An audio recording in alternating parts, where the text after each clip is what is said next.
Fabi, the game started slowly. It felt like you didn't build up much advantage out of the opening, but at some point it felt like you're creating some sort of an imbalance. How did you feel about the game?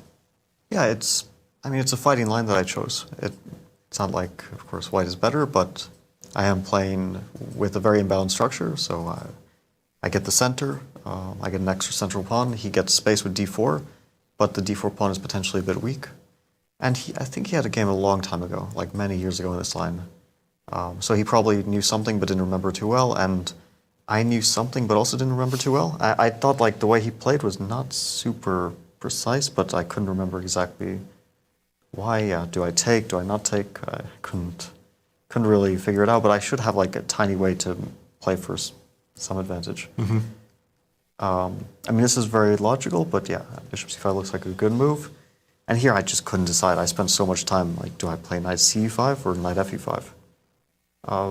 What are the differences? Like, what are the general plans in the position for both sides? Well, like, okay, here I just avoid bishop takes c4, so that's one thing. That's what I was trying to avoid, what he ended up playing, but I wasn't sure if he wanted to play it.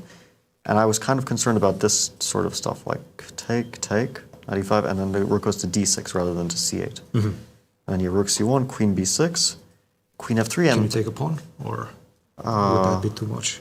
I don't think so. I mean, he always has bishop f2 and queen b6 and stuff. That makes sense. Like, this position I saw, and I just couldn't really evaluate it. I mean, maybe I have something according to this engine, but yeah, okay, the thing is, I would at least force him to take some responsible decisions here, because now my bishop comes alive on b2, or he has to make some other decision, maybe allowing my knight to d3. Of course, he does have many moves, but this is what I wanted. This I thought looked rather pleasant. And yeah, something like this, I mean, it's white plays for free, basically. Mm-hmm. It's a slight pull. Yes. And yeah, he doesn't have to take, but okay, a move like this, again, I can play rook c1, I can take on c6, and then I guess he takes with the rook. Okay, pawn is a bit unusual, but maybe, but rook, knight e5, rook c7, and then, yeah, I play this type of position, rook c1, knight d3, I don't know. But the way I played it, I allowed him to kind of simplify very quickly.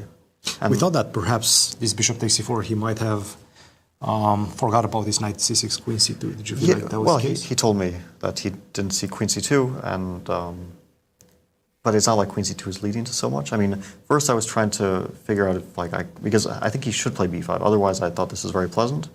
But b5, knight e5, take. And I think, like, yeah, queen d6 was concerning me, like, where do I put my rook? And then rook e1, there's like d3, and the problem is the bishop goes to d4 very often like this, and the rook comes to c2. I didn't like this.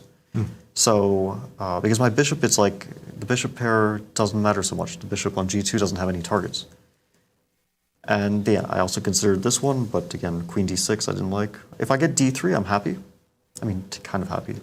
But I thought, again, he plays d3. Yeah. Okay, maybe bishop e5, I don't know. But I wasn't super... Maybe bishop e4 coming in next. Yeah, maybe I could have played this, and... I mean, again, this is probably equal, but maybe I could play his position. But it's hard to decide because I'm choosing between, like 6 different options that all look equal. So I settled on this. Of course, the only problem is that he takes on b3, otherwise I think I have a nice position.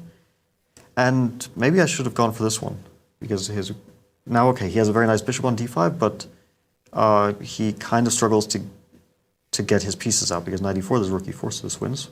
Ooh, that's queen nice. e5. But I saw something like rook b5, and if take, then rook a5, and trade pawns on the a file. Could be 6, Yeah. take, rook takes a2. Yeah, I thought, Draw. okay, this is draw. And if I go back like queen c3, there's knight e4 now, take, I can sack and exchange, but it probably doesn't lead anywhere. So yeah, that's why I decided to trade bishops. Yeah, maybe not queen c, but rook b1, knight d5, I just didn't believe that I was better here. I mean, maybe with some very subtle play. But it seems very minimal, if anything. yeah, he said that he was expecting me to play bishop c3, which maybe I could have done, but I thought he just plays queen d6.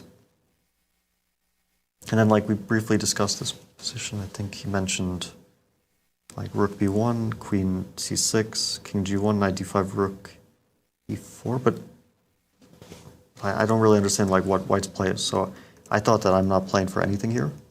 And yeah, this is just a draw. Okay, it's, but maybe I didn't have any, like, real chances. I mean, he's a very stable player. He's very very accurate. So it's not And easy to you're get also chances. leading a tournament, so definitely you're not willing to take any unnecessary risks, right?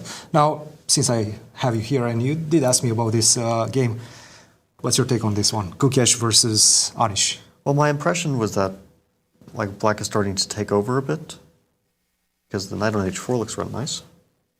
That was my impression, like before I saw the engine. Actually, we were discussing with like Maxime and Wesley a little bit. So Wesley wasn't sure if white or black is better, and I was actually a bit more optimistic for black than this eval shows. I thought like black is definitely pressing quite a bit here, but maybe not so much. I mean, hard to. Maxime suggested g5 at some moment, but I don't know. I don't know about g5. G5, yeah, And that's a move. yeah, so it looks like Anish is playing a good game so far.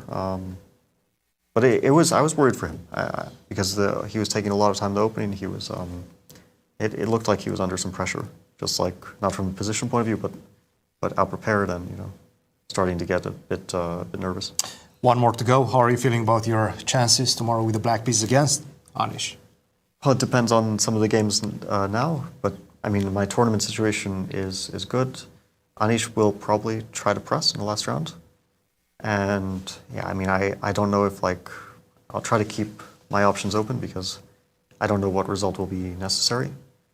But yeah, I could have maybe gotten more in this tournament, but so far +2, I can't complain too much. But yeah, the game against Gukesh yesterday was... And this was actually just a draw. It seems like they have repeated the position. Did you expect this sudden result? I mean, they could have played on, but yeah, I don't know. I would have played on with the black pieces here. Maybe Anish just didn't see ideas, and then if you don't see moves, like it's hard to suggest to do anything else besides repeat. But maybe you could have played a6, b5, and push the pawns a little bit, and then let Gukesh suffer a bit in the time trouble. Absolutely. Well, Fabi, still one more to go. We'll see you tomorrow. Thanks. Guys, back to you. Christian, our congratulations, Fabi, as he's